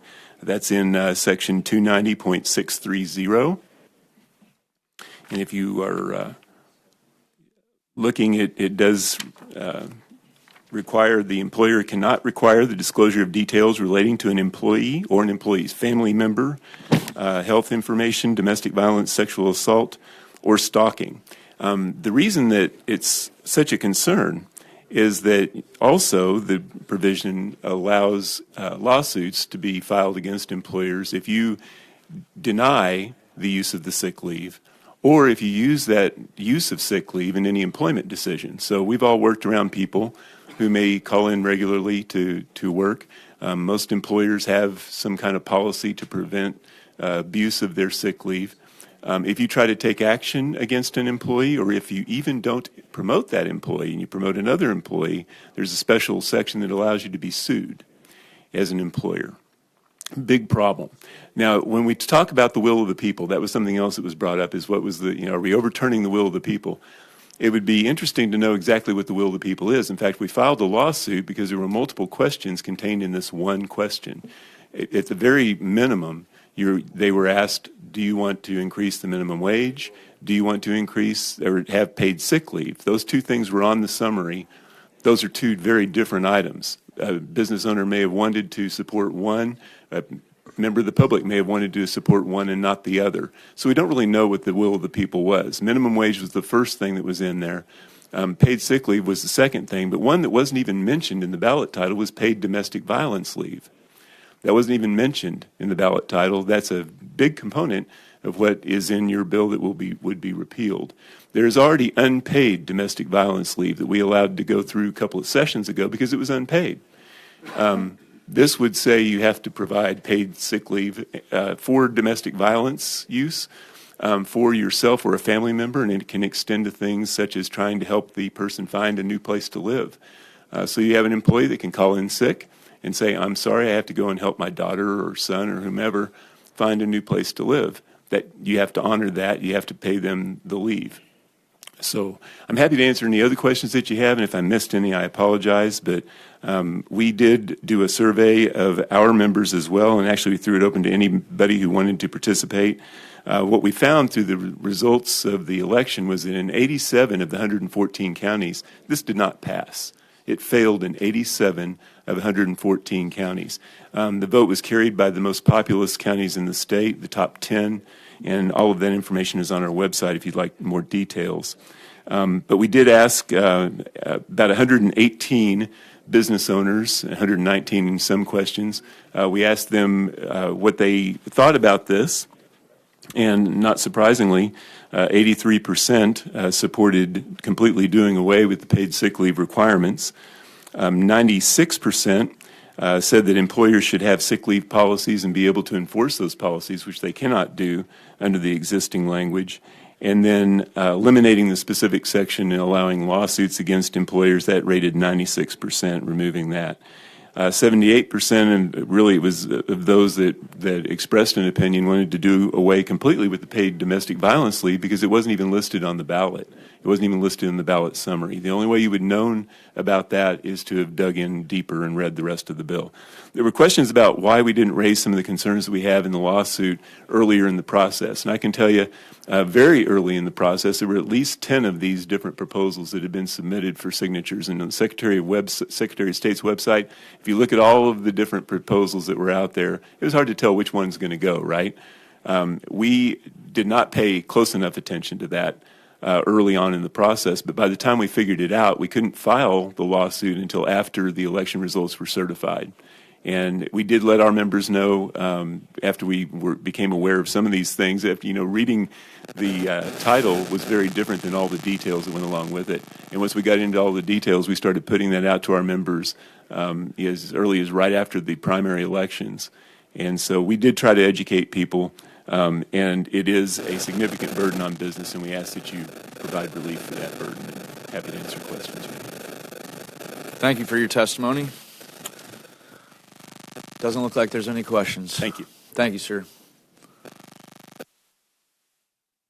Welcome to the Capitol, sir. Please feel free to begin when ready, but just don't forget to say your name and fill out your witness statement. Even though the previous witness called me out, I appreciate. My name is Dan Shaw, the Executive State Director for Missouri Grocers Association. I'm speaking for the Missouri Grocers and the Missouri Retailers today. I'm going to keep this quick. I'm going to try to talk fast.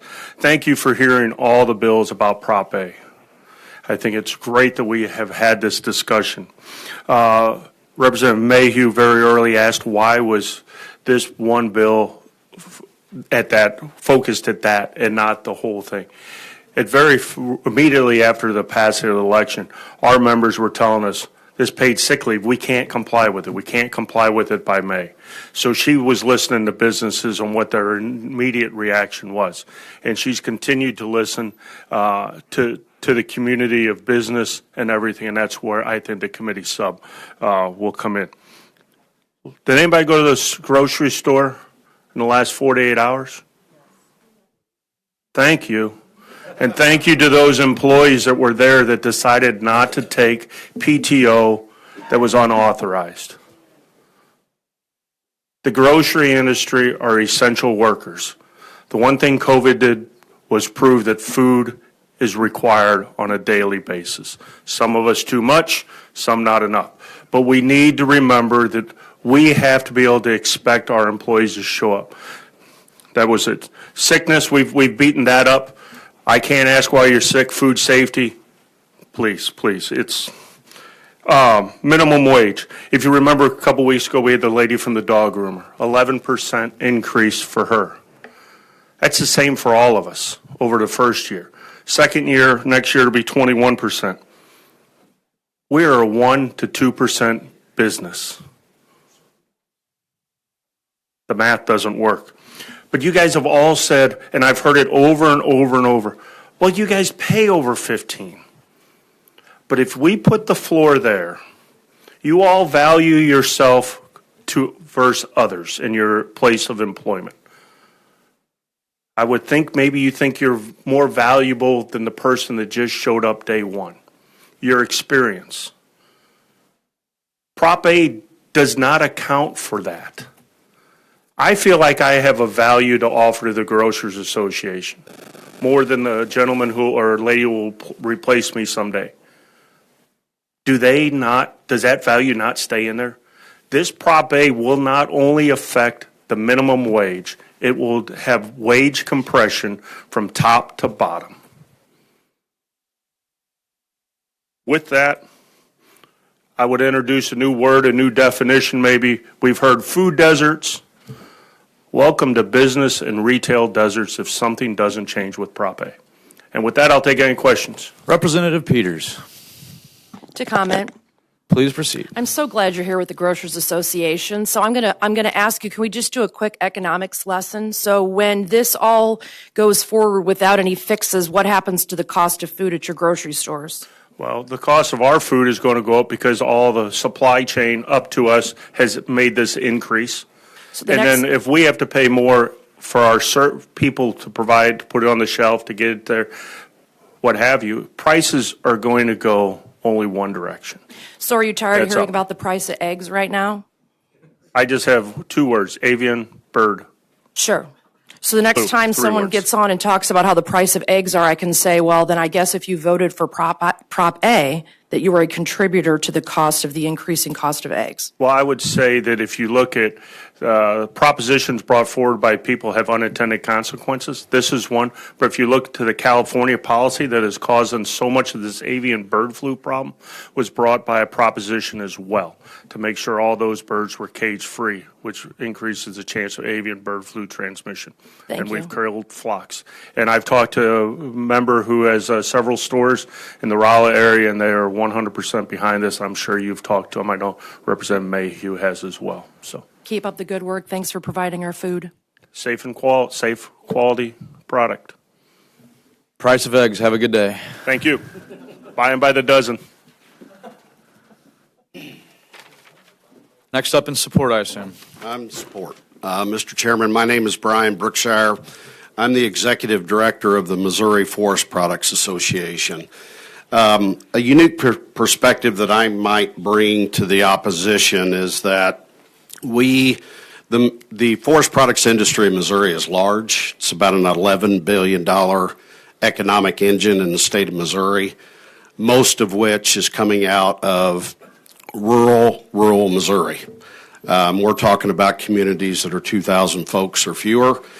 Our industry employs in the state of Missouri over 40,000 folks.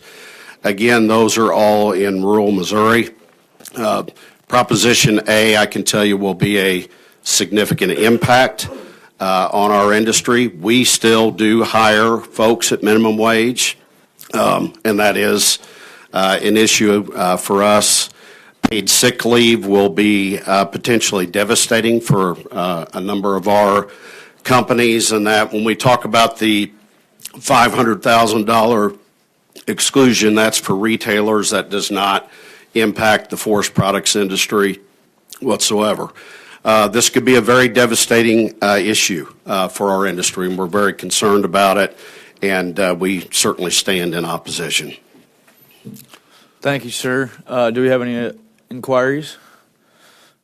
Thank you for coming to the Capitol today. Hey, buddy. Hello. Thank you, Mr. Chairman. I'm Buddy Law with the Missouri Restaurant Association. Thank you, committee, for hearing me today. I've testified a couple times, so I'll be extremely brief. I know we're running to the end. I guess let me just say this. If we've had a lot of questions about overturning the vote of the people and all of that. Well, if the ballot initiative would have said, would you like to raise the prices on all goods and services provided by small businesses by raising the minimum wage and providing sick pay? Do you think they would have voted yes? It boils down to the Missouri Restaurant Association. It supports all of these bills that have anything to do with Proposition A because they all help the business to some degree. This one happens to help it extremely well because it eliminates the sick pay portion. Obviously, this is what we'd like to see move forward, but we'll take any relief we can give to businesses at this point. That's up to you all. I'm going to say this, and this I didn't script or anything, but when you put something to the vote of the people, it circumvents the legislature, and I believe that's what this body does. You take those pages of definitions and you work through all that, where the folks that actually voted didn't read those. They read $15 an hour sick pay. Yes, is what was voted. But this body is the one that has to deal with it, all the regulations, so that's where we are. So with that, I'll Representative Butts, please proceed. Could you comment a little bit, just going back to my previous question on it, asking why you're sick in the restaurant business, and I think in your prior testimony last week you had said, we have to know why you're sick, so a little clarification for restaurants. So Proposition A says that we cannot ask why they are sick, and nor can we discipline or hold them what's the word I want to use? Hold them accountable for being absent. If they say they're sick, they're sick.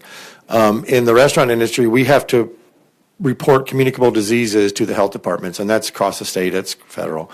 And this is going to sound bad, but simple diarrhea, cough, or running, throwing up, both of those have to be reported to the health department. If you have an employee that comes to work and has those symptoms, you have to report that.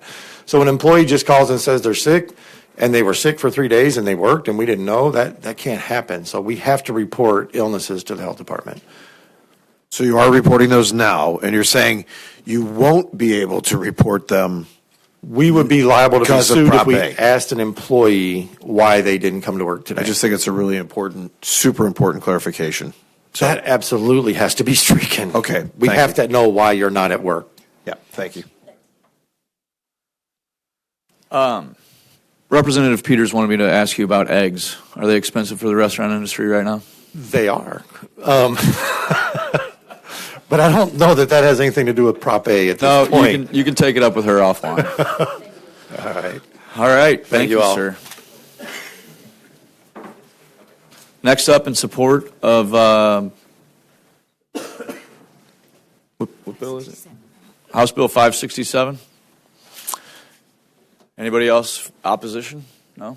Do we have anybody for informational purposes only? We're going to go to recess so that we can still hear Representative Lewis's bill upon adjournment. Is that possible?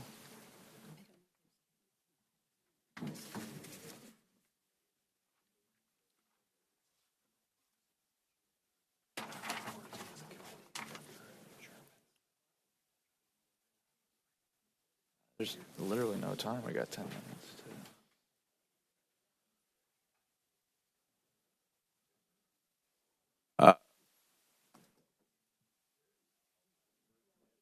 I'm going to go talk to Representative Lewis real quick.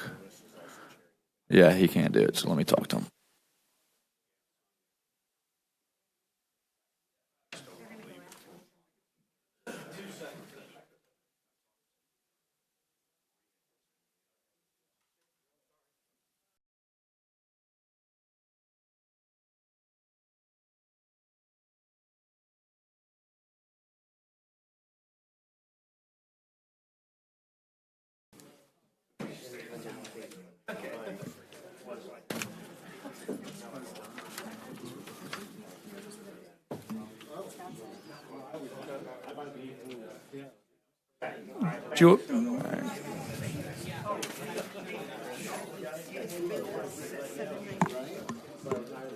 Yeah. Oh, sorry, his bill is 555. Too much. Yeah, we're going for it. All right, we will now hear the final bill on our list as quickly as the bill sponsor can present it. House Bill 555, sponsored by Representative Lewis. Representative Lewis, please begin when you're ready. Yeah, I'm Representative Ed Lewis, District 6. You've already had lots of testimony before you, so I don't need to beat a dead horse on how the bill, why the bill is necessary. I do have one thing that's in addition in this bill that's not in, I don't think, any of the other bills, and that is the prevailing wage increase was brought to me by my local park board. They said we keep struggling to have to pay for, if we want to remodel a bathroom, and it's going to cost more than $75,000. Then we have to go out and get prevailing wage to do and then end up costing us twice as much for it. And they just wanted to increase from what it used to be at $75,000 to $150,000. Very small projects. It's a small ask, but for those small communities and people doing things in city government, it's a big deal. And so that's in this, but it's not in some of the others that you've heard. In my bill, I delay the effective date for the minimum wage rate increase. Instead of going into effect in 2026, I'd go to 2028. That would be much more in line with a CPI increase of 3% instead of a 10% increase, which is what that is, currently, if you go in now. And then I postpone then the CPI increases starting on January 1st, 2030. As far as the paid sick leave, I'd rather have Representative Gallix than my own, as most anyone would. I was nibbling at the edges. Hers does a much better job, right? Because frankly, it's a huge problem, probably a bigger problem even than the wage increase. So, but those wage increases, the people in the park board, again, at my local city, they say, we're going to struggle just to have the swimming pool open again if we have to do everything that we have to do just with this one proposition increase, this proposition change. With that, I'll open myself up to questions, and that was the Reader's Digest condensed version. I appreciate that. Floor session starts in 7 minutes, and so if we have any questions about the prevailing wage piece. All right, thank you, sir. Anybody in support of House Bill 555? Anybody in opposition of it? Please step forward. State your name and fill out your witness statement, please. Yes, sir, I will. I guess I'll be brief because we have to. But Mark Dalton with Mid-America Carpenters Regional Council coming to testify against House Bill 555. The main portion on this is a concern to the increase in the threshold to prevailing wage. In 2018, we spent a lot of time, both sides of this building, modifying Section 290, dealing with prevailing wage, anywhere from occupational titles to the average wage, not prevailing wage. There was a whole group of changes, and everything affected another thing. The threshold that was agreed upon by both sides was in place, but a lot of things hinged on that as well, as far as hours that it took to report. Who can report those hours? So we can't just come in and change one section of a whole modification that was done to the entire section without having to change something else and plug and play. So just here to oppose this. We had a modification that both sides were not happy with. So I guess that means it was a success. But open to any questions, and I think opening this up would open up the entire section that we just dealt with a few years ago. Representative Butts. Comment super briefly. Thanks for your testimony. I just think this is why it's so critical that we understand some history that went on in this building. That was just 2018. It was one of the first years I was here. I'm like, but we've lost, even by then, we've lost a lot of reps that don't remember this negotiation. I'm strongly in support of your position and against this bill for that very reason. We just settled this issue, brought everybody to the table. Everybody was a little unhappy. That's why I think we should keep it exactly where we landed on in 2018. Thank you. Agreed. Thank you. Thank you for your testimony, sir. Thank you very much. Anyone else in opposition? Anybody for information? All right, with no further business before the committee this day, I do declare the Committee on Commerce to be adjourned.